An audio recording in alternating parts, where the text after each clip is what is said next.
لایا کہ تبلیغ والوں میں جہاں کہیں اختلاف ہوتا ہے وہ مشورے میں اختلاف ہوتا ہے اور کسی کام میں اختلاف نہیں ہے. تعلیم کوئی اختلاف نہیں ہے, گشت اس میں کوئی اختلاف نہیں ہے, 3 دن نکلنا, 3 صبح نکلنا, 7 مہینے جانا, ملکوں میں جانا, بیرون میں جانا, کہیں کوئی اختلاف نہیں ہے. تبلیغ والوں میں اگر کہیں کوئی اختلاف ہوتا ہے, آپس میں کام کرنے والوں میں اگر کہیں اختلاف ہوتا ہے تو مشورے میں اختلاف ہوتا ہے. کیوں اختلاف ہوتا ہے؟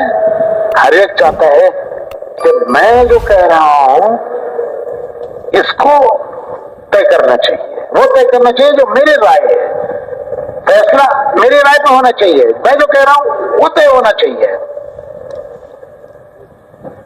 بس یہاں آ کے اختلاف ہوتا ہے. ہمارے حاجی صاحب فرمایا کرتے تھے, حاجی عبدالوہاب صاحب اللہ ان کے درجات بلند کرے, بڑی کام کی باتیں وہ پرانوں کے جوڑ میں کہا کرتے تھے اور عام طور پر بھی کہا کرتے تھے. تو ایک مرتبہ حاجی صاحب نے فرمایا کہ بھائی تمہارے ذہن میں کوئی بات آئے تو ایک امانت ہے, اسے مشورے میں رکھو. کوئی بات تمہارے ذہن میں آئی ہے اسے مشورے میں رکھو. اگر وہ بات تمہارے ساتھی کے بھی ذہن میں آ جائے تو یہ سمجھو کہ اللہ کو پسند ہے, منظور ہے.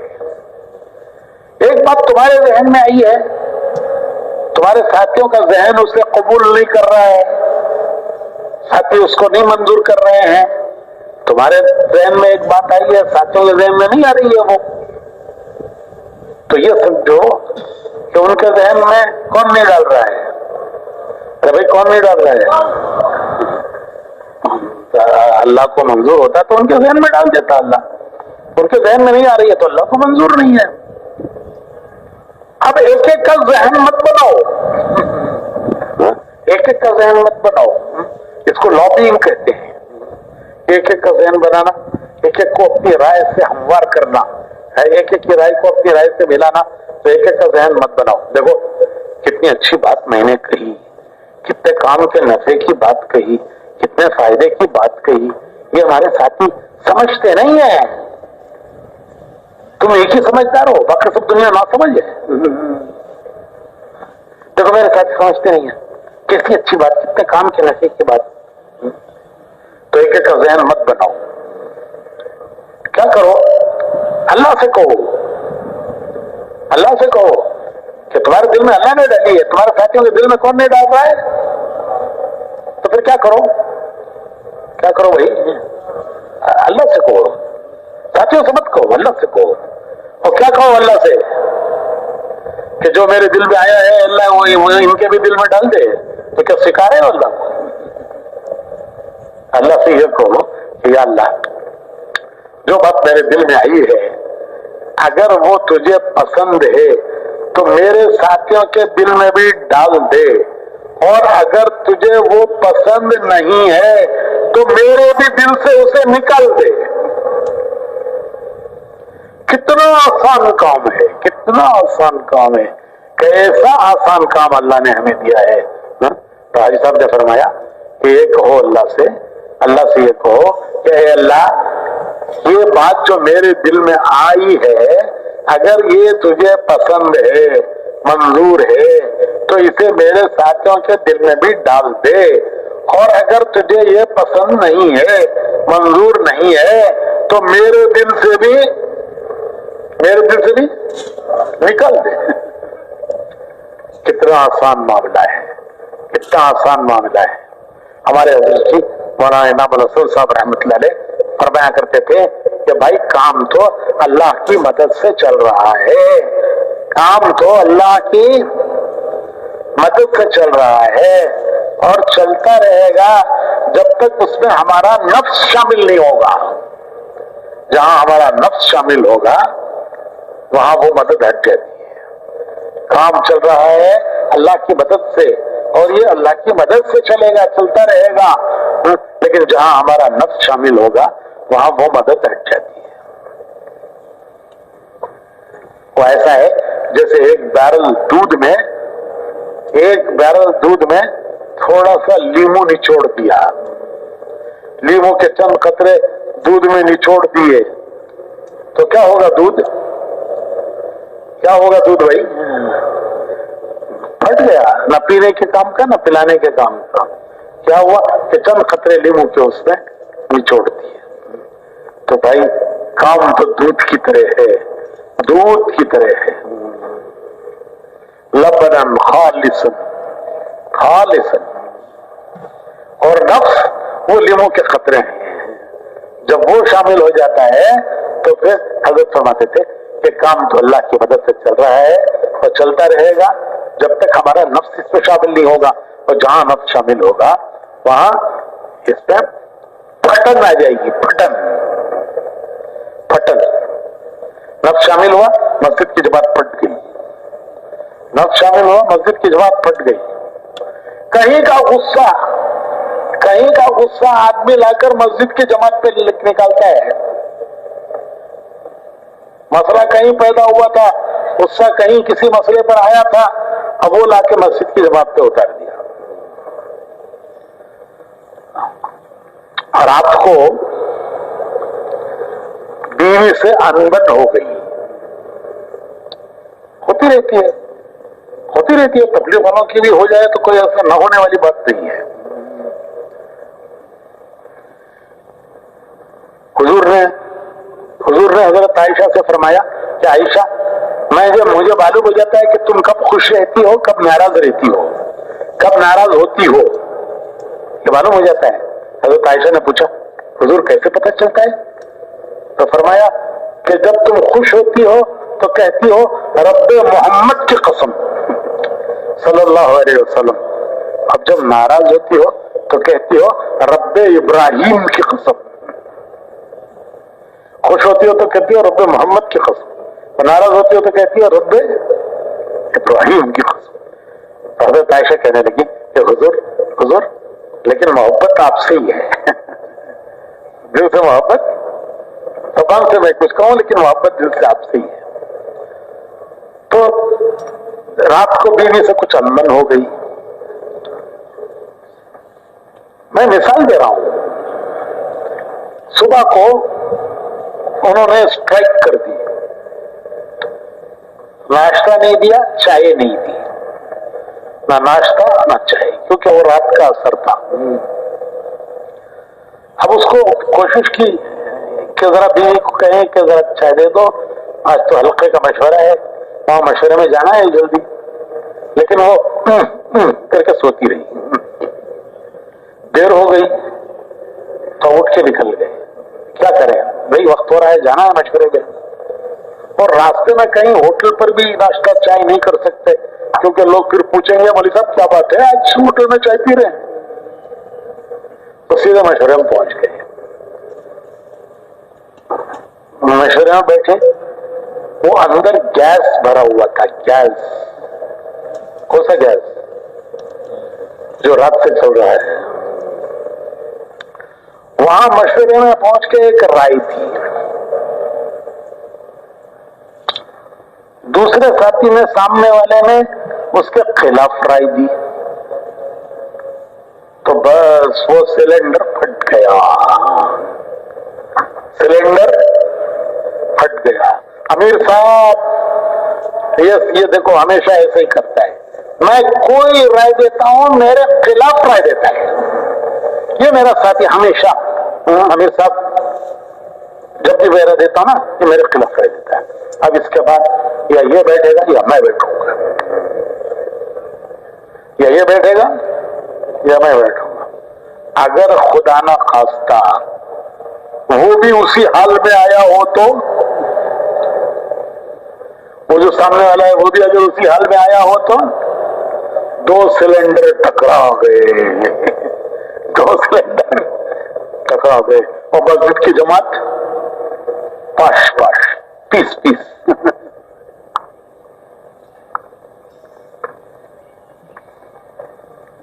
ہمارے حاجی صاحب کہنے لگے کہ ایک مرتبہ میں نے مولانا عبید اللہ صاحب سے یہ کہا کہ مولوی صاحب ہمیں ساتھیوں کو جوڑنا نہیں آتا. حاجی عبدالوہاب صاحب بڑی دوستی تھی ان کی مولانا عبید اللہ صاحب کی, ایک طرح سے بے تکلفی بھی تھی تھوڑی سی. دونوں مولانا الیاس صاحب کے زمانے کے لوگوں میں تھے.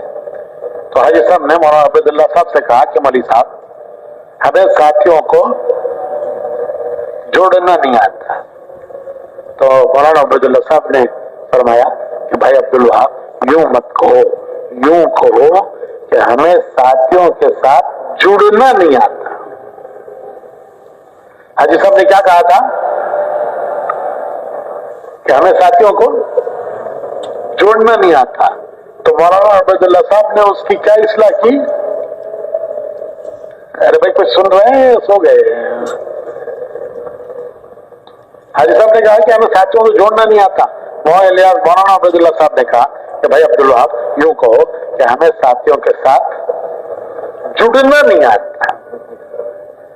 جڑنا, ہر حال میں جڑنا, جڑے رہنا, ہر حال میں جڑنا, ہر حال میں جڑے رہنا, نہ کٹنا نہ کاٹنا. خود کٹنا نہیں, کسی کو کٹنے دینا نہیں. نبی امت کو جوڑتے ہیں, امت کے جوڑ کا ذریعہ ہے نبی, اور ماں گھر کے جوڑ کا ذریعہ ہے, ماں گھر کے جوڑ کا ذریعہ ہے. اور دائی وہ ساتھیوں کے جوڑ کا ذریعہ ہے. نبی امت کے جوڑ کا ذریعہ ہے, ماں گھر کے جوڑ کا ذریعہ ہے, دائی ساتھیوں کے جوڑ کا ذریعہ ہے. 4 بیٹے ہیں, ایک آدمی کے 4 بیٹے ہیں. ایک مولانا صاحب, ایک ڈاکٹر صاحب, ایک انجینئر صاحب اور ایک بیکار صاحب. ایک عالم ہے, ایک حافظ ہے, ایک انجینئر ہے, اور چوتھا بیکار صاحب, کسی کام کا نہیں. یہ بتائیے ماں کی شفقت کس کے ساتھ زیادہ ہے؟ تو بھائی ماں کی شفقت کس کے ساتھ زیادہ ہے؟ مولانا صاحب کے ساتھ, حافظ صاحب کے ساتھ, انجینئر صاحب کے ساتھ, کس کے ساتھ؟ جو بیکار صاحب ہیں ان کے ساتھ. باپ غصے میں آ کر اسے باہر گھر سے نکال دیتا ہے کہ نکل جا باہر, کسی کام کا نہیں, نہ دین کے کام کا, نہ دنیا کے کام کا, بیکار پڑا رہتا ہے, نکل جا گھر سے باہر. ماں اسے پیچھے کے دروازے سے اندر بلا لیتی ہے اور اسے بھی سمجھاتی ہے کہ دیکھ باپ کو ناراض نہ کر, ان کی بات مان, ان کی بات سن. ارے ان کا چہرہ دیکھنا نفل حج کا ثواب ہے, باپ کا چہرہ دیکھنا نفل حج کا ثواب ہے. تو انہیں ناراض مت کر, ان کی بات سن, ان کی بات مان. بیٹے کو سمجھاتی ہے اور شوہر کو سمجھاتی ہے کہ دیکھو اسے اندر ہی رکھ کے ٹھیک کرو, اگر باہر نکالو گے تو یہ اور بگڑ جائے گا,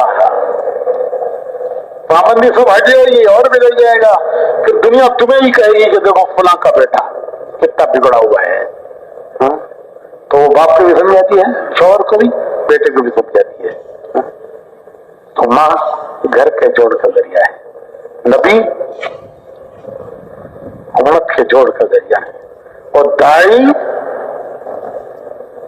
ساتھیوں کے جوڑ. دائی وہ ہے جو ساتھیوں کو جوڑ لے, خود نہیں کٹنا, کسی کو کٹنے نہیں دینا. تو میں کہہ رہا تھا کہ حاجی صاحب نے فرمایا کہ بہت دن ہو گئے میں مولانا کی بات بھول گیا, جو میری مولانا سے بات ہوئی تھی. کیا بات ہوئی تھی؟ مولانا عبید اللہ صاحب سے کیا بات ہوئی تھی؟ کہ ہمیں ساتھیوں کو جوڑنا نہیں آتا. تو مولانا نے کیا کہا تھا؟ بھائی یوں کہو کہ ہمیں ساتھیوں سے جڑنا نہیں آتا. تو یہ بات کافی عرصہ ہو گیا, بھول گیا میں. پھر ایک دن میں نے کہا حاجی صاحب سے کہ مولانا سے کہ مولوی عبید اللہ ہمیں ساتھیوں کو چلانا نہیں آتا، ساتھیوں کو چلانا نہیں آتا. یہ میں بھول گیا پچھلی بات. تو مولانا عبد اللہ صاحب نے فرمایا کہ بھائی عبدالوہاب یوں مت کہو، یوں کہو کہ ہمیں ساتھیوں کے ساتھ چلنا نہیں آتا. کیا فرق ہے؟ انہوں نے کہا چلانا نہیں آتا، تو آج تو مولانا نے کیا اصلاح کی؟ ساتھیوں کے ساتھ چلنا نہیں آتا. تو میرے بھائیو، اللہ نے ہمیں ایک ماحول دیا ہے، وہ تبلیغ کا ماحول ہے. ہماری مسجد کی جماعت ہمارا ماحول ہے، ہماری مسجد کی جماعت ہمارا ماحول ہے، ہمارے شہر کے ذمہ دار ہمارا ماحول ہیں، ہمارا ہفتواری مشورہ ہمارا ماحول ہے، ہماری شب گزاری ہمارا ماحول ہے، اور ہمارا اللہ کے راستے میں نکلنا ہمارا ماحول ہے. تو اس ماحول سے جڑے رہنا، جڑے رہنا. حالات آتے ہیں، حالات آتے ہیں، اللہ سے حالات مانگنا نہیں، عافیت مانگنا. لیکن حالات آئیں تو یہ سمجھنا کہ یہ ہمارے امتحان کے لیے ہیں. دنیا امتحان کی جگہ ہے، یہ دارالامتحان ہے، اس کا نام دارالامتحان ہے. یہ امتحان کی جگہ ہے، یہاں دن بھی ہے، رات بھی ہے، خوشی بھی ہے، غم بھی ہے، صحت بھی ہے، بیماری بھی ہے، جوانی بھی ہے، بڑھاپا بھی ہے. کبھی حالات سازگار ہیں، کبھی حالات ناسازگار ہیں. تو یہ حالات آتے ہیں، لیکن ہر حال میں اپنے ماحول سے جڑے رہنا. کبھی کبھی شیطان یہ خیال لاتا ہے کہ بھئی اتنے زمانے سے جڑے ہیں، اتنا کام کیا ہے، پھر بھی وہ کیفیت نہیں پیدا ہوئی. کیفیت کے چکر میں مت پڑی، کیفیت کے چکر میں مت پڑی. ہم تو مزدور ہیں، اللہ کے حکم پر چلنا ہے. کیفیت پیدا ہو نہ ہو، ہمیں تو حکم پورا کرنا ہے اللہ کا.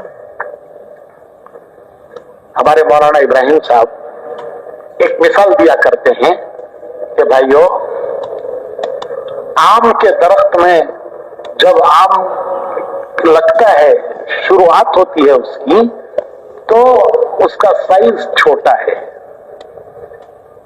اور اس کا رنگ ہرا ہے، مزہ اس میں کچھ نہیں، خوشبو اس میں کچھ نہیں. یہ اس کی ابتدا ہے کہ جب آم کے درخت میں آم کا پھل لگتا ہے تو اس کی شروعات، اس کا سائز چھوٹا، اس کا رنگ ہرا، اس میں مزہ کچھ نہیں اور اس میں کوئی خوشبو نہیں. لیکن وہ لگا رہتا ہے، لگا رہتا ہے، ٹوٹتا نہیں ہے، وہ لگا رہتا ہے، درخت سے لگا رہتا ہے. تو پھر ایک وقت آتا ہے کہ اس کا سائز بڑھتا ہے، پھر ایک وقت آتا ہے کہ اس کا رنگ بدلتا ہے، پھر اس میں اللہ خوشبو پیدا کرتے ہیں. گھر میں آم رکھا ہو تو اندر جاتی خوشبو آتی ہے، اچھا یہ آم کہاں سے آیا یہ. اور پھر اللہ اس میں رس بھرتے ہیں، رس اپنی قدرت سے رس بھرتے ہیں. جڑوں میں رس نہیں ہے، ڈالیوں میں رس نہیں ہے، پھولوں میں رس نہیں ہے. آم میں رس کہاں سے آتا ہے؟ کہاں سے آتا ہے؟ اللہ کی قدرت کے خزانے سے آتا ہے. اور اللہ اپنی قدرت کے خزانے سے